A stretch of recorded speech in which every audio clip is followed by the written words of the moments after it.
Welcome to Income Freedom. I'm Phoebe Yordi, and I'm just going to right into it. Today I'm going to be going over the importance of having multiple bank accounts. And for some people that might be like an obvious thing, like, oh, of course I have multiple bank accounts. I have a savings, I have a checkings, I have two, that's multiple. Maybe even three, I have whatever. I really want to get into the importance of having bank accounts for each category of your life and what that does for your money. So let's just get into it. So typically, and I know this is how I started out when I opened my first bank account at age 13, you get I'm going to use a different color actually. You get a checkings account, and then you get a savings account. And it's pretty simple. Yeah, most people know that this is where your money comes in. I'll use green for money. Money goes in. Maybe not. Try red. This is where money goes in.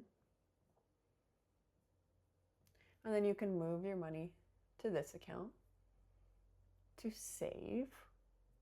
And then this is also where money goes out using your card, your debit card. Yeah. So that's your typical setup. You know, some people might have like a tax-free savings and then move money into there, or a home if you're younger, your first home account, which you put money into it and then you can't touch it for an X amount of time, and yada yada. You max it out every year. And this is your basic. So what I've noticed with this kind of setup is that for me and other people that I've spoken to, they get money coming in, so a paycheck typically, right? And then they put money into their savings accounts, and then they spend out of their checkings, of course. And then once they've used up all their money in their checkings and they wait to get paid, they just pull from their savings to refund. And it's an ongoing cycle. So money comes in, money goes over here, money goes out, money comes back out of this one and goes into here, and then there's no money. And then very minimum, if any, money over here. And then what happens is, like, if you're somebody who has the apartment, who has the bills, who has the car, who pays for their own food and their own utilities, whatever it may be, if you're that person who is paying for their whole life, what happens is, like, let's say they put 50% or 80% of their check into their savings, and they're like, oh, perfect, my life's paid for. And then they go and spend that 20% between the time. So they say this person gets paid every 2 weeks. Let's say this person gets paid every 2 weeks, and they put 80% of their check into their savings, and they give themselves 20% of their check to go and spend. But in 2 weeks, they spend that 20%, and they're like, oh, but I want to buy more things. So then they pull money back out of it. They pull 10% out of here. So that means there would be only 70 here. And then they do it again. Oh, I want to buy this thing now. I want to go shopping. I want to go eat out. So I'm just going to pull it out of my savings. No big deal. And then I'm going to spend it on this food. And they're going to continuously do that until that next payday comes through, and they actually only have 30%. And 30% of their money does not cover their life. And then they wonder, where did all my money go? And that's such a common situation for people, especially younger people. I imagine so in the older ages, 30 and up. I personally have not experienced that at age 30. I'm 23. So here's what I have found has helped with caring for the money that we receive. So this is the old way. This is no awareness, broke, poor money management. And I'm like so passionate about that. Like, you don't see anything here. All you see is one big number, and then that number is big for a moment, and then it goes down to zero and it's small. So here's what I have found. There are basically 5 categories that you can put things into. You have housing. Housing is like if you rent somewhere, if you rent a room, if you have a mortgage, a house, like wherever you live, whatever that cost is. So say you pay $1,000 in rent to rent the space that you're living in, that is housing specifically. Okay, and then you have bills. Bills is like phone bill, electrical bill, insurance, it's like hydro, it's like Wi-Fi, it's all those bills, like the bills that go into your housing that costs a bit. And typically people have multiple, right? If you don't have electrical, you don't have hydro, what it's same, the two the same. Typically have a phone bill, you have a cell phone, or you have a trying to think of a Wi-Fi bill, like something like that. Typically people have these things. Okay, so then you have housing and bills, and then I would say food,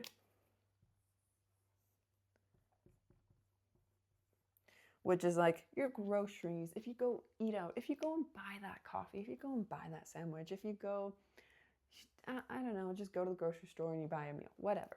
That is your food. Then I would say you have fun money,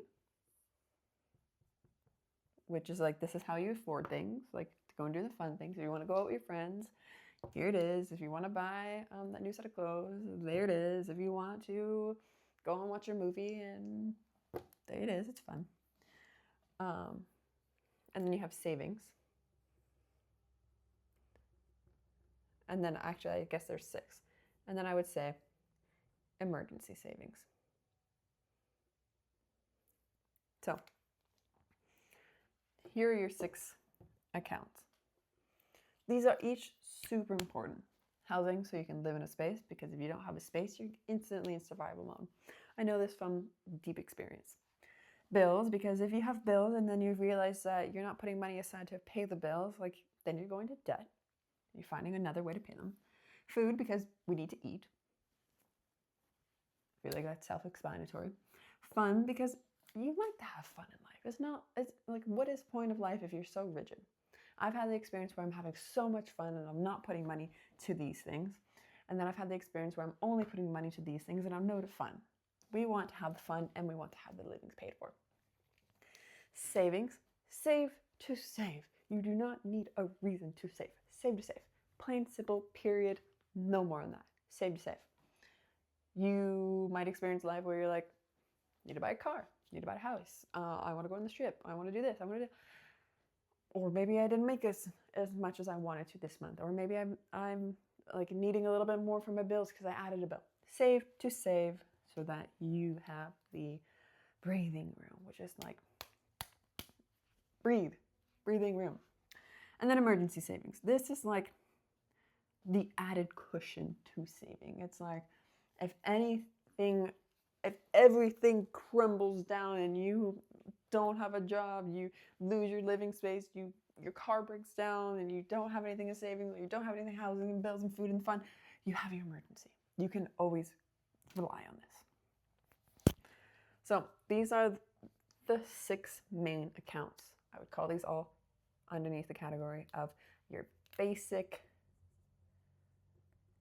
savings accounts, which is what you would create them in your bank. And then you have one singular checkings. That is it. So how this works, you get the paycheck. It comes in to checkings. Bam, you get money in here, money in here, money in here. The day you get paid, let's say you get paid Thursday, Friday, Wednesday, whatever, every 2 weeks, every week, once a month, whatever it is, your money comes here. Then you move what you need for housing here. You move what you need for bills here. You move what you need for food here. You move for fun, of course, for savings, of course, and for an emergency savings. Now, baseline for emergency savings that I've used and I've heard many other people use, when you're starting out, $1,000. Excuse me. If you've reached $1,000 in your emergency savings, you can pull back on it. You don't need to continue. Just, that's like later on, but whatever. So you move all the money into these things. And then when you need to pay for your housing, that comes out of, housing. Not out of bills, not out of food, not out of fun, not out of emergency, not out of savings. It comes out of housing. Why? Because you put money in your housing account for your housing. So that means you don't need to touch anything else. It's there and ready for you. When your bill comes out, you move from your bills into your checkings. That's when the money goes out. It goes to that person. It goes to that company. It goes to whatever you owe it to. When you have food, before you go grocery shopping, most people have budgets for groceries. They know how much they need to buy. Typically, people have a list. You can create your list according to your budget. You can have your money ready and go under budget, whatever it is, but you're going to the grocery store. You know it. It's Friday. It's time to buy some food. You want a special meal, whatever it may be. You go, you move the money from your savings into your paycheck, and then it goes to the cashier. Same thing for fun. Checkings.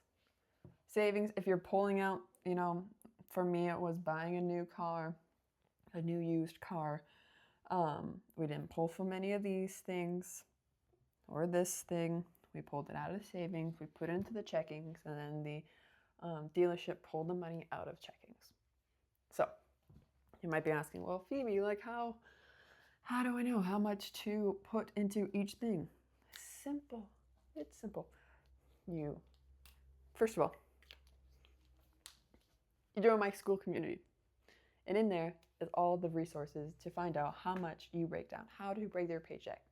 And so you need to know how much your housing is, how much your bills are, how much your food, fun, all that, your mandatory things for life. And then you find out how much you earn via your paycheck, via your job, and then you break it down into percentages. So let's just do an example. If somebody earned $3,000 on average, what do I mean by average? That means that sometimes they earn less than $3,000. Sometimes they earn more than $3,000. So I say average because this person knows that they can support their life, their housing, bills, food, fund, savings, emergency savings, all of it with $3,000 and still have room to breathe. Breathing is this. Breathing is savings. That means they're not maxing out at $3,000 every single month going to housing, bills, food, fun. And if you are, reflect and know. So we use the average. And let's say this person gets paid twice a month at $1,500 post-tax. This is after taxes, so your taxes have been removed, which most people work like that. Unless you are American. For Americans, it's like a 1099 or an independent contractor or whatever that is. That's separate. Then you pay your taxes, and you should have like a whole business account with your bank for that specifically, and then pay yourself through that. But I'm talking about like T4s and W2s. Your taxes are removed. And then you find out, okay, well, every month I pay $1,000 to rent. Okay, that would be 33.3% of $3,000. So you would transfer 33.3%, you can round it up to 34% of $1,500 into housing. And you do this for every single category. If you know that you need $300 to eat every month, so you would find the percent of 300 of 3,000, which is 10% of $3,000. This should be a dollar sign. Of $3,000 is $300. So if you know you need $300 to eat every month, you've got to know that that is 10% of your earnings on a monthly basis.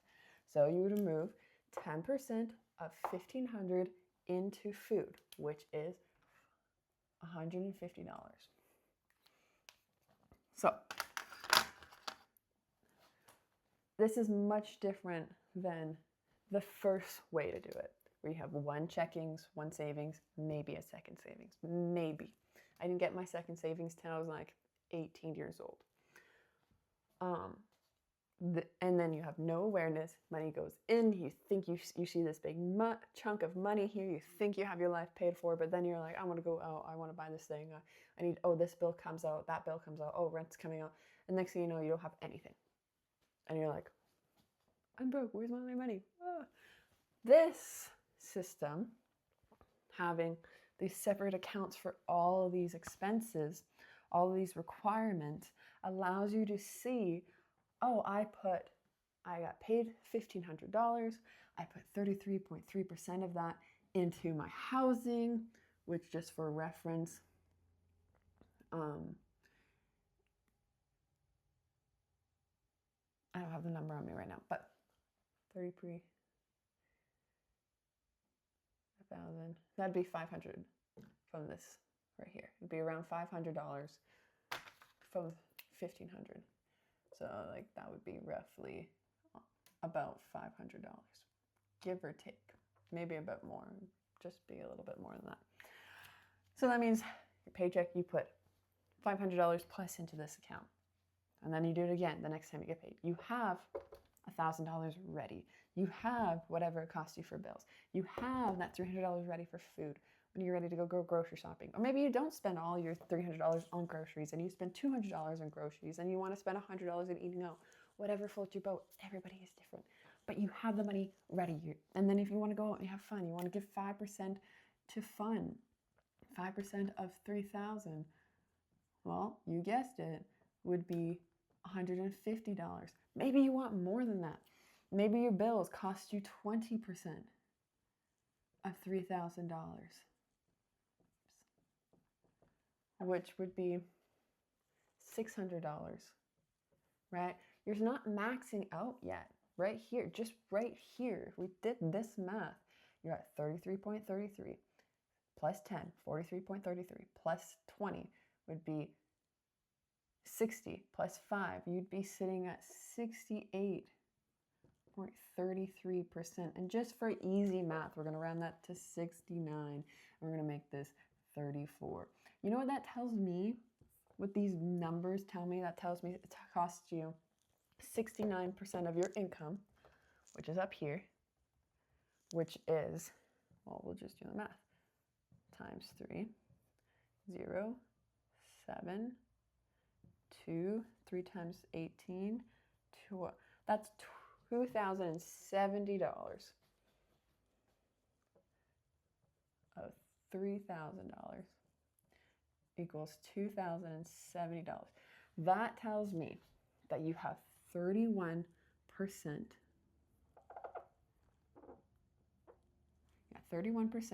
left over. That means you can save 31% of your income, which would equivalent to $930.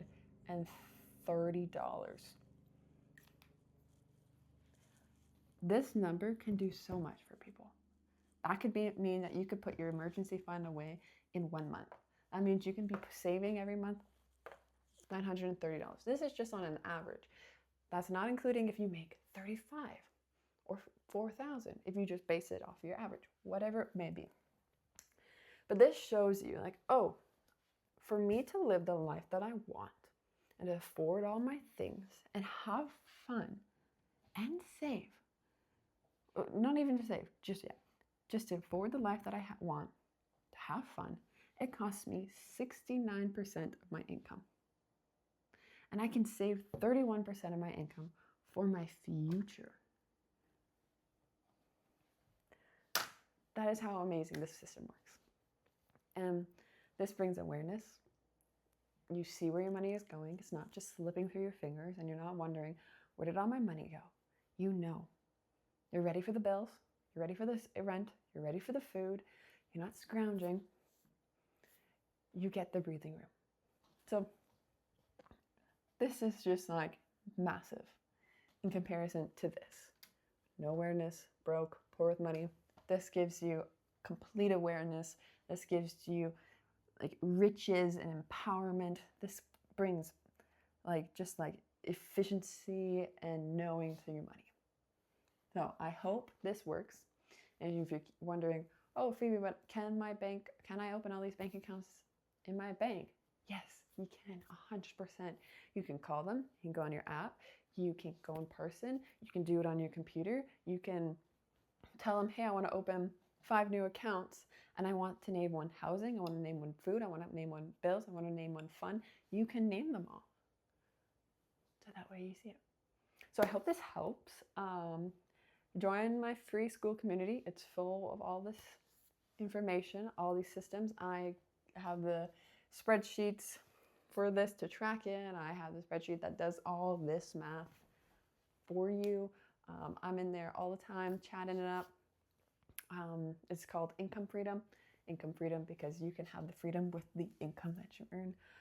Thanks for watching. Subscribe and hope this helps.